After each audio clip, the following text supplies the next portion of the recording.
Saludos, ¿qué tal estáis? Bienvenidos a una nueva edición de vuestro podcast de confianza, de inversión y finanzas, Finet Talks. Esta semana queríamos hablar un poquito sobre una de las estrategias que seguramente habréis oído hablar muchas veces por el podcast, pero que queríamos hacer como un repaso a qué es exactamente el value investing, qué significa, en qué se diferencia de otras estrategias de inversión. Y para ello hemos traído a Carlos González Ramos. Carlos, ¿qué tal estás? Muy bien, muchas gracias. Aquí encantado de estar con vosotros. Carlos es director de relación con inversores de Cobas Asset Management, una de las gestoras, entre las cosas muy conocida también por utilizar el value investing en sus postulados a la hora de invertir, ¿verdad?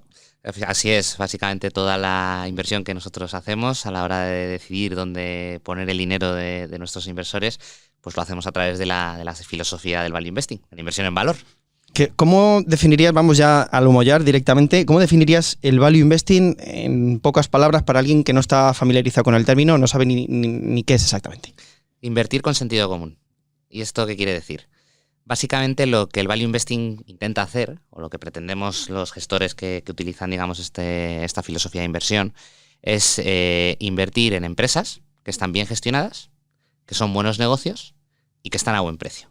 ¿Y esto por qué es invertir en sentido común? Pues porque al final, si tú buscas una compañía bien gestionada, pues quiere decir pues, que no tenga deuda, que sea un negocio que además tiene unas ventajas competitivas importantes respecto a sus competidores, que además está generando unos buenos beneficios de una forma recurrente.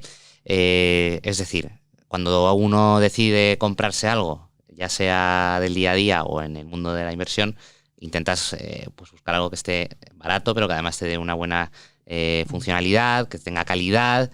Pues a la hora de invertir con el value investing es esto, es decir, invertir con sentido común, buscando activos de calidad, que estén bien gestionados. Es muy importante, evidentemente, el precio, ya hablaremos seguramente de precio y valor, pero en ese sentido pues yo lo definiría de esa manera, para que alguien que no lo conozca lo entienda bien. Claro, aquí habrá muchos de los que nos escuchan, incluso seguramente la hayan estudiado en economía o en la carrera en su momento, y claro, dice, a ver, si el mercado es eficiente o tiende a la eficiencia, el precio de una acción debería reflejar el valor de una empresa en todo momento. ¿Esto es así o siempre hay ineficiencias? El mercado es eficiente a largo plazo, pero en el corto plazo pues tiene ineficiencias, como es lógico, y lo vemos todos en el día a día primero con la volatilidad que existe en los mercados. Por eso sube y baja constantemente pues el precio de las acciones, los índices, etcétera.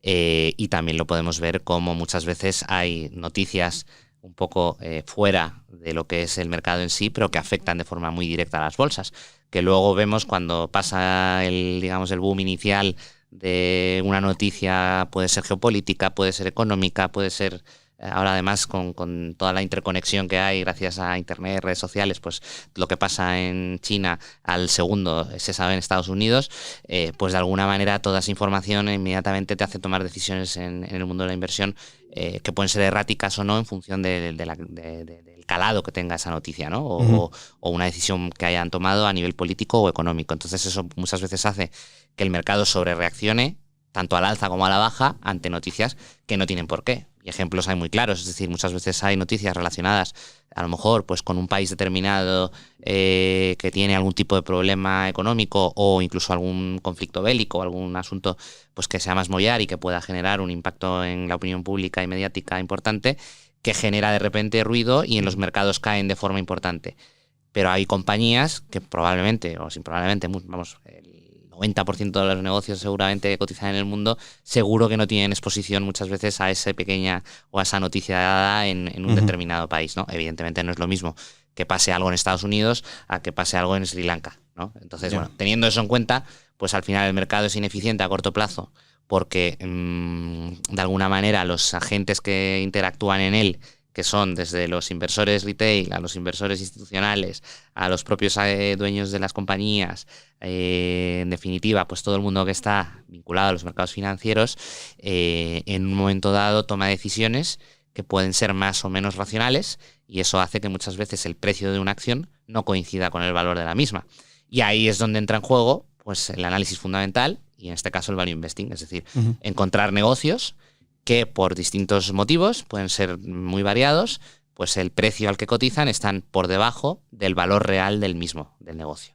Claro, para entender el valor del negocio hay que ir más allá de solamente creernos las cuentas y resultados de las compañías y hacer una matemática simple, ¿no? Eso tiene mucho más trabajo por detrás, porque tienes que entender ya no solo al propio negocio, sino a los competidores, tienes que ajustar también pues las cuentas de resultados, pues hacer tus propios ajustes en función de lo que tú consideres que es más razonable. Pues por ejemplo, si estás invirtiendo en compañías relacionadas con el petróleo, pues tendrás que poner también un precio del petróleo ajustado a lo largo de los próximos años, a ver hacia dónde puede ir. Pues ahí puedes acertar más, menos en función de dónde te muevas, ¿no? Todo eso te va a dar unas estimaciones que luego te darán un valor de la compañía. Y donde aquí está la clave es ser suficientemente capaz de reunir toda la información posible para hacerte el mejor escenario, o no el mejor escenario, pero por lo menos tener la mejor visión más global de todo lo que puede rodear a una compañía y con eso tomar una decisión de inversión. Es decir, pues si esta compañía hoy cotiza a 10 euros en el mercado y yo después de todo mi análisis creo que vale 20, pues compro acciones. Pero claro, hay otras estrategias, supongo que también, o digamos la meta de todo inversor sería lo de comprar barato y vender caro. Sería un poco la meta. ¿Qué diferencia el value investing exactamente de ese, o sea, qué aporta de plus a ese postulado que supongo que todas las estrategias comparten? Claro, a ver, al final el value investing lo que diferencia es que te mueves en un entorno en el que tú lo que buscas son determinadas características de las compañías en las que inviertes. Una fundamental es que tenga unos ratios, concretamente el PER, más bajos, ¿no? Porque tú al final evidentemente puedes encontrar compañías que su precio sea inferior al valor real. Pongamos ejemplos muy conocidos actualmente, como son todas las compañías tecnológicas de Estados Unidos, las Magníficas 7, todas ellas, evidentemente, seguro que tienen valor todavía futuro, pero tienen unos PERs muy elevados. Es decir, el PER, para aquellos que no lo entiendan, es básicamente en cuántos años voy a yo retornar cada euro que invierto en esa compañía. Entonces, por ejemplo, si estamos hablando de una compañía que tiene PER 30, estaríamos hablando que yo el euro que invierta en esa compañía tardaré 30 años en que me lo devuelva, en términos de rentabilidad, que evidentemente luego las compañías en el camino, las acciones pueden subir más o menos y no quiere decir que esto se cumpla a rajatabla. Entonces, nosotros que vemos o que el value investing que busca, pues lo que busca es precisamente que ese múltiplo sea más bajo. Intenta siempre encontrar el múltiplo más bajo posible. Por ejemplo, en Cobas ahora nuestras carteras están a PER 5 o 6 veces. Es decir, lo que estamos hablando es que cada euro que inviertes en la compañía tardas 5 o 6 años en que te lo devuelva. Hay una notable diferencia con una compañía que cotiza PER 30. Ambas pueden tener una diferencia entre precio y valor, pero en principio esta característica, si tú eres capaz de comprar a unos múltiplos más bajos, ya no solo estás teniendo un upside, no estás teniendo solo un potencial de revalorización, también te estás defendiendo, también tienes un margen de seguridad mayor, porque el downside, es decir, la posible caída de un negocio que está en estos múltiplos, también es mucho menor. De tal manera que proteges también mucho mejor tu patrimonio. ¿Se puede hacer value investing con empresas caras? O sea, con precios caros, ese ratio que has dicho. Hay gente PER que lo alto. hace, ¿no? Warren Buffett es un claro ejemplo en ese sentido, ¿no? Al final dentro del value investing hay distintas corrientes, llamémosle así. Nosotros, desde luego, somos más de la corriente de comprar con múltiplos bajos, con PERs bajos, con roces elevados, que el roce también es muy importante. Al final el rendimiento sobre el capital empleado, que tengas compañías que por lo menos tengan más del 30% de roce, pues te da un signo muy claro de la calidad del negocio. Esto básicamente lo que quiere decir es que cada euro que el negocio invierte en sus acciones, supongamos pues a lo mejor una compañía industrial, pues compra una máquina y ha invertido 1 euro en esa máquina, pues que un roce del 30% lo que quiere decir es que en 3 años aproximadamente recupera la inversión en lo que esa máquina le ha rendido, ¿vale? Entonces, bueno, pues compañías en ese sentido muy importante, y luego también tenemos una característica fundamental que es comprar compañías sin deuda, es decir, que tengan caja neta o que como mucho 2 años de vida cubran la deuda que tienen. Eso es algo, una característica también muy importante para nuestro estilo de inversión. Es verdad que hay veces que en algunas compañías, si nos permitimos a lo mejor invertir en compañías que sí que tienen más deuda, pero esa deuda la tienen asociada a activos concretos, no tanto en toda la compañía, sino pues a un activo concreto. Hay ejemplos, por ejemplo, en el mundo de los barcos, normalmente cuando una compañía que tenga barcos por ejemplo, de transporte de petróleo y gas que nosotros tenemos en cartera, pues lo que hace es que el propio barco que sale del astillero tiene su deuda asociada al barco, y es el barco el que responde, ¿no? Vale. Hay otros activos, por ejemplo, Ferrovial es otro ejemplo, que muchas de sus autopistas, etcétera, o infraestructuras, cada infraestructura tiene la deuda propia, no la tiene la propia compañía, en algunos casos. Entonces, bueno, en ese sentido, esas características, ya digo, un PER bajo, roces elevados y no tener deuda, creemos que es la fórmula pues que mejor funciona.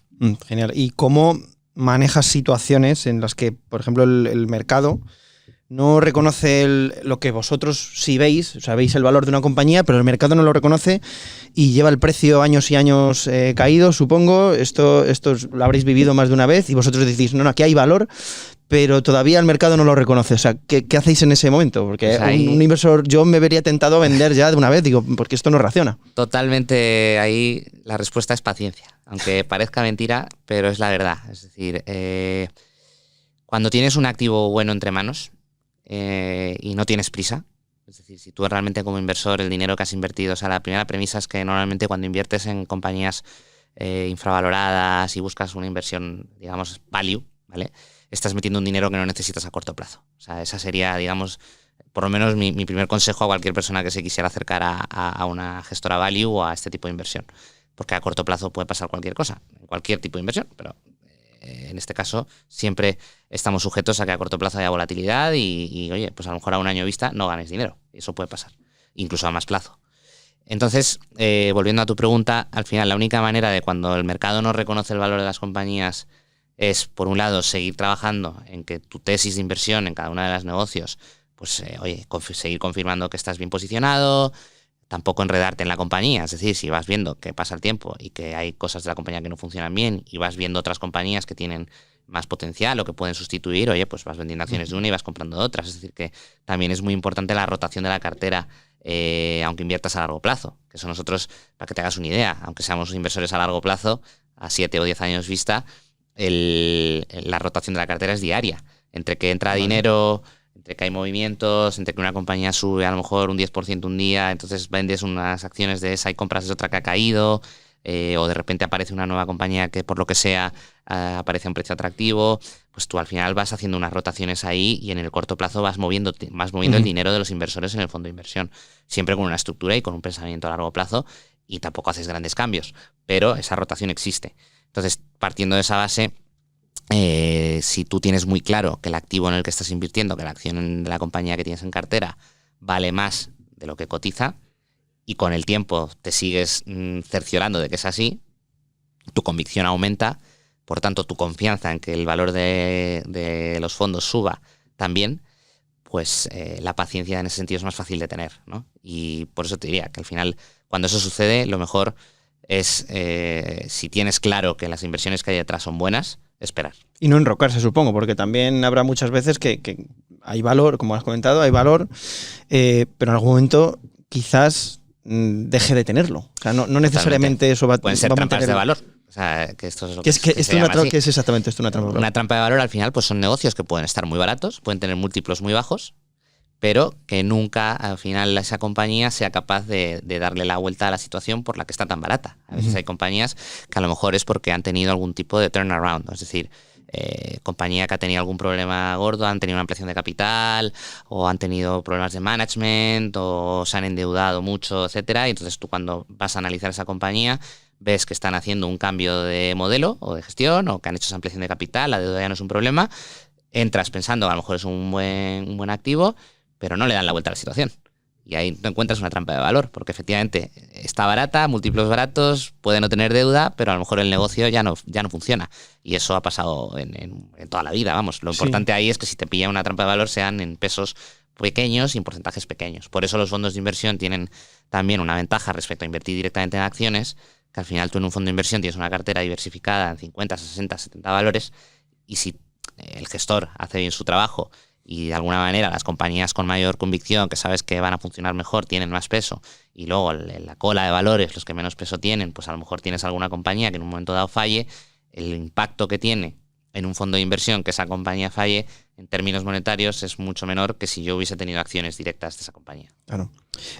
Aparte de esta trampa de valor, ¿qué otros errores son los que, por ejemplo, bueno, iba a decir un inversor novato, pero trampa de valores también, inversores expertos también suelen tener, pero bueno, ¿cuáles son los errores más comunes que se suelen cometer al invertir en value? Porque claro, también será una estrategia con sus riesgos. Yo, si me permites, te voy a decir uno de muy novato, porque cuando yo entré a Finet, se hablaba muchísimo de value investing, Vicente Baro, que también estaba muy en la relación con esto, seguíamos a Buffett a todos lados, y yo recuerdo empezar a trastear y a invertir y demás, y veía que una empresa había tenido malos resultados, bajaba en bolsa y metía dinero ahí. Y dice Vicente, eso no es value investing, Antonio, sino porque algo esté barato directamente. Justo. Es value investing. Así es.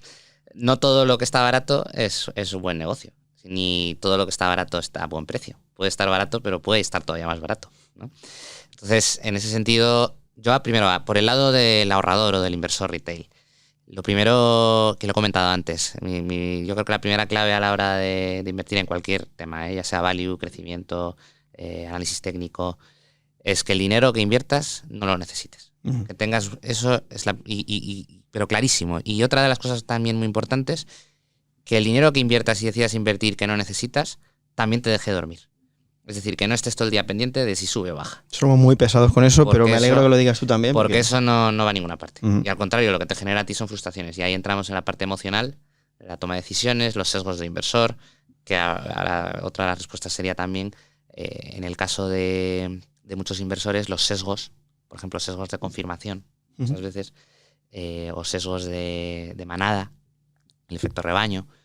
Todo eso hay que evitarlo. Porque al final muchas veces leemos o vemos, no, todo el mundo está invirtiendo en tecnológicas, todo el mundo va a invertir ahora en criptomonedas, todo el mundo está en la fiebre del oro, no lo sé, en fin, siempre hay modas, ¿no?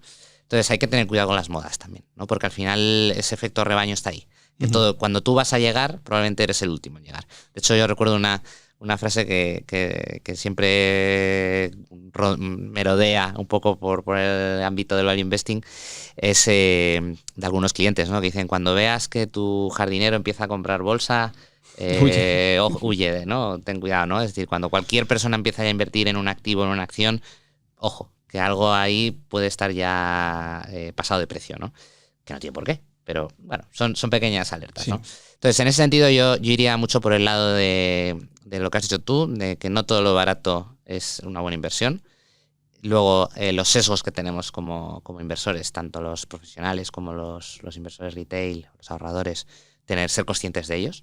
De hecho, ahí, y se está haciendo cada vez más hincapié, es muy importante la psicología dentro del mundo de la inversión. Nosotros en Cobas, hace un par de años, ya lanzamos una aplicación que se llama Brainvestor, que está ligada a simplemente, y además es gratuita, la puede descargar cualquier persona, aunque no sea inversor de Cobas, a conocer nuestros sesgos y a conocer un poco cómo tomar mejores decisiones de inversión, ¿no? Para cualquier ahorrador y en cualquier ámbito. Entonces, creemos que eso es fundamental. Entonces, ahí yo creo que es una parte que además toda la industria puede hacer más esfuerzo, y se está haciendo porque ya se está viendo como muchas entidades están empezando a ayudar en esa parte de la educación financiera y además ligada a la parte psicológica. Sí, pues totalmente. Nos adherimos 100% al mensaje de dinero que no necesites, invertirlo, el que necesites, pues primero tu colchón de emergencia. Nosotros somos muy pesados con estas cositas, sin y duda. Esto es importantísimo. Bueno, ante este 2024 que hemos tenido, vemos que el mercado no ha parado de subir, que está todo muy caro. ¿Qué hace exactamente un value investor en estos casos? ¿Cómo lo estáis haciendo, por ejemplo, desde Cobas? ¿En qué tipo de activos estáis invirtiendo más o en cuáles estáis desinvirtiendo? ¿Cómo lo estáis haciendo ahora? Pues mira, nosotros la verdad es que contamos con una ventaja, y es que la cartera en los 7 años que llevamos de singladura apenas hemos tenido que rotar, digamos, las grandes posiciones, porque siguen estando a unos múltiplos muy interesantes y con descuentos bastante importantes, a pesar de que los mercados, salvo en el año 22, hayan subido, ¿no? Fundamentalmente nosotros estamos posicionados aproximadamente el 30% de la cartera en el sector energético, especialmente en petróleo y gas, en toda la cadena de valor, desde la extracción hasta el transporte, hasta la parte de servicios, etcétera, ingeniería y construcción. Y en esa parte, pues ahí ya no solo vemos descuentos importantes, sino que además son compañías de gran calidad y que están ahora mismo además en un punto donde se pueden dar muchos catalizadores relevantes en varios de los negocios que les hagan tener unas rentabilidades bastante buenas, ¿no? Entonces, en ese lado estamos muy tranquilos con la inversión que tenemos y pensamos que está totalmente descorrelacionada con lo que hagan los mercados, con lo cual, si el mercado cae este año, no debería por qué impactar en el movimiento ni en el comportamiento de estas acciones, y eso nos protege también y nos hace tener un fondo más defensivo ante cualquier vicisitud macroeconómica o general de los mercados, ¿no? Además, ya lo vimos en el año 2022, cuando los mercados cayeron fuerte, en torno al 15 al 20%, cuando cayeron las tecnológicas, en fin, cuando arrastró un poco todo el mercado. Fue un sector energético que se comportó muy bien, defendió muy bien las carteras, y nosotros ese año, por ejemplo, tuvimos rentabilidades positivas del 11%. Es decir, hicimos un más 30 respecto al mercado. Y consideramos que siguen estando en una posición excelente para seguir siendo una buena alternativa de inversión, ¿no? Y luego el resto de la cartera tenemos distintos bloques, tenemos un 14% en compañías asiáticas, que ahí es un poco más variado. Hay desde grandes holdings como son Samsung, LG, Hyundai, que además tanto Samsung como Hyundai estas últimas 2 semanas han presentado resultados muy buenos y han tenido subidas bastante importantes. Amore Pacific, bueno, varios negocios en Corea del Sur. Tenemos también algunas compañías en Hong Kong. Tenemos también compañías en Japón. Y vemos valor en estas compañías, especialmente porque parece que en el mercado asiático, que siempre ha habido quizás un problema en cuanto al gobierno corporativo, cómo pues trasladaban la información de las compañías, era pues a veces un poco más difícil que muchos inversores se animasen a invertir en ellas. Están haciendo un esfuerzo en dar más transparencia, ¿no? Y eso parece que está animando a la inversión, y evidentemente eso es positivo, ¿no? Si entra dinero, pues las acciones suben. Entonces, por ese lado también tenemos un posicionamiento interesante en compañías, ya digo, de todo tipo. No es un sector determinado, sino que bueno, son negocios que cumplen las características del value investing que hemos estado comentando, y también es una posición interesante. Luego tenemos también algo de farmacéuticas, que consideramos también que están en un punto bueno para obtener buenas rentabilidades. Pues compañías como Teva, como Fresenius, son compañías que creemos que nos dan, de hecho, alguna de ellas ya ha tenido comportamientos en los últimos 18 meses buenos, y han aportado valor a la cartera. Y luego hay pues algunos negocios ya más sueltos. Pues tenemos algo de automóviles, tenemos algo de defensa, Babcock en Reino Unido, que también lleva un par de años ya mejorando bastante resultados y también la acción. Y bueno, ya negocios pues retail y un poco variados, ¿no? También alguna cementera. En definitiva, compañías de cobre también, algo de oro. Luego ya pues un poco variado, pero buscando valor más que sectores, ¿no? Buscando compañías concretas. Al final nosotros siempre, más que un sector determinado, volviendo un poco a lo que decía el 30% de energía, no estamos un 30% del sector energético porque creamos que hay que estar en energía, sino porque del análisis de las compañías de forma independiente hemos llegado a la conclusión que las compañías que tenemos dentro de ese 30%, todas tienen un valor mayor al que cotizan. Es decir, que no es que entremos en cualquier compañía energética, no todas son tan atractivas. Y en el resto de valores igual. Es decir, nosotros al final lo que hacemos es comprar compañías más que sectores. Ahora da la casualidad que pues, en la parte energética hay más negocios relacionados con el sector energético que tienen ese descuento. ¿Puede llegar a un punto en el que un value investor está más contento cuando cae el mercado que cuando sube? Esto es así, porque es cuando vienen las rebajas, ¿no? Siempre que eso sucede, sí, porque de alguna manera tu lista de la compra, que la puedes tener ahí ya pendiente, pues si ves que hay un descuento, pues te aprovechas, ¿no? Es como, o sea, es más como nosotros cuando esperamos al Black Friday o a las rebajas, ¿no? O sea, ahora que no hay tanta rebaja, ¿es más complejo comprar? ¿Puede ser? Siempre hay rebajas. O siempre hay rebajas. Al final es que siempre hay sectores o siempre hay compañías que están desalineadas de lo que pueden estar haciendo los mercados. Y en este momento, además, es más que evidente. En 2022 ya hubo caídas muy importantes que el 2023 no han recuperado, a pesar de que los índices hayan subido. Lo que pasa es que los índices han subido de forma ficticia, especialmente Estados Unidos. Si lo veis, ya por todos es conocido el SP 7 y el SP 493, ¿no? Es decir, que hay 7 compañías que lo han hecho excelente y las otras 493, hay algunas que lo han hecho bien, pero hay muchas que han estado flat o incluso negativo en el año 23, ¿no? Entonces, bueno, siempre hay oportunidades. Siempre hay oportunidades, evidentemente. Hay más oportunidades si te das un COVID o una crisis financiera del año 2008, donde cae a plomo un 40 o un 50% del mercado, pues eso es más sencillo de encontrar, ¿no? Pero en este caso también. Lo que pasa que en el caso de Cobas ahora mismo es difícil mejorar lo que hay en cartera. Y nosotros en ese sentido, pues, aunque hemos y tenemos compañías en el radar, para que entren ahora mismo en cartera es muy complicado. ¿Y en renta fija se puede hacer value investing también? Porque siempre solemos asociarlo a la variable. Nosotros somos especialistas en renta variable. Tenemos un fondo de renta fija, digamos, más pensando en un momento dado de refugio de corto plazo, que es Cobas Renta. Y básicamente este fondo, además, en la parte de activos de renta fija, nosotros no hacemos una gestión real. Lo que ponemos es, pues, oye, ¿qué consideramos que es un activo Además, ahora con la subida de tipos pues funciona muy bien.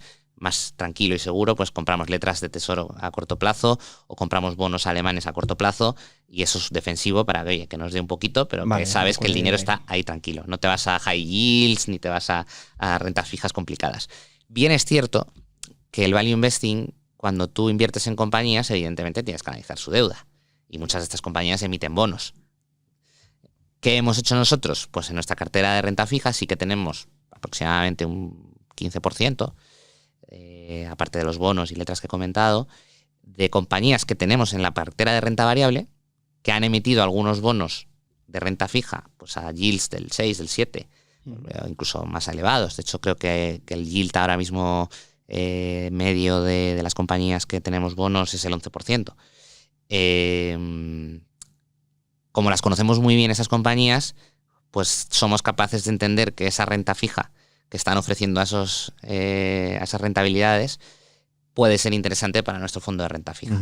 Pero no hacemos un análisis value de la renta fija como tal, sino que, bueno, aprovechando que tú conoces bien el negocio en sí para invertir en sus acciones, pues si en un momento dado ves que tiene algún bono interesante, pues en este vehículo de renta fija lo hemos incorporado.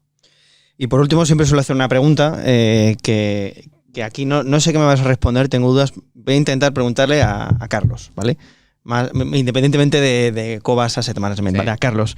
Si tuviera, Carlos, que invertir en algo que va a ser rentable de aquí a 10 años, ¿qué sería? Sé que es difícil porque representas a una gestora, pero... Y honestamente, incluso aunque no fuera miembro de Cobas, sí que te diré... Bueno, evidentemente yo personalmente, y es lo que hago con mi dinero, tengo claro que las inversiones de Cobas van a ir bien, estoy convencidísimo, porque el equipo es extraordinario. Francisco García Paramés lo ha demostrado en los 30 años de carrera que lleva y no tengo dudas al respecto. Pero sacándome la gorra de Cobas y sacándome mi gorra de inversor propio, que insisto de verdad que no lo digo solo porque trabajé ahí, sino porque es que estoy convencido plenamente, yo creo que aquí a 10 años lo que tienes que buscar es un activo o una inversión que esté descorrelacionada de las modas, de las tendencias, porque las tendencias al final pueden ir muy bien, pero luego darse la vuelta. Yo no sé si pasará, pero por ejemplo, si nos acordamos del año 2000-2001, Cisco, con Microsoft, las grandes tecnológicas espectaculares, Cisco, unas revaloraciones tremendas, en el 2002 cayó a plomo de una forma tremenda.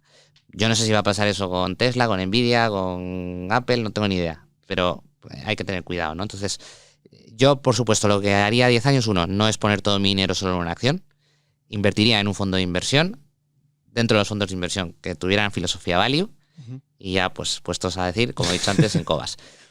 Y eso es lo que de verdad haría, no lo plantearía de otra manera. Totalmente de acuerdo en que si inviertes a 10 años, por supuesto en renta variable, eso sin duda. O sea, la respuesta sería alejarse de las modas. Eso totalmente. Casi en resumen. Yo invertiría, o sea, a 10 años, invertir en renta variable, que te va a dar más que renta fija, eso seguro, ahora que está más de moda un poco la renta fija otra vez. Y segundo, alejarse de las modas y buscar buenos negocios. Y para ello, pues a veces pues lo más fácil, si uno independientemente lo quiere hacer, pues oye, comprar acciones de unas compañías que estén bien. Pero si no, irte a fondos, y dentro de los fondos, pues fondos value, que aquí ya pues oye, no tienen por qué ser los de Cobas solo. O sea, hay muchas gestoras que lo hacen muy bien. Genial, Carlos, pues ha sido un placer conocer un poquito más en qué consiste esto del value investing. Pues bueno, y al que esté interesado, pues ya sabe un poquito mejor y sabe ubicarse, si le interesa, si no le interesa, otra estrategia más que tenemos por aquí. Así que un placer haberte tenido por aquí. Un placer también y encantado de estar con vosotros, con los oyentes, y cualquier cosa, pues aquí estamos a vuestra disposición. Genial. Y a vosotros lo mismo de siempre. Si nos dejáis un me gusta, os suscribís al canal, si aún no lo habéis hecho, pues nos ayuda muchísimo a seguir difundiendo educación financiera, ya lo sabéis. Un saludo, nos vemos hasta la siguiente semana.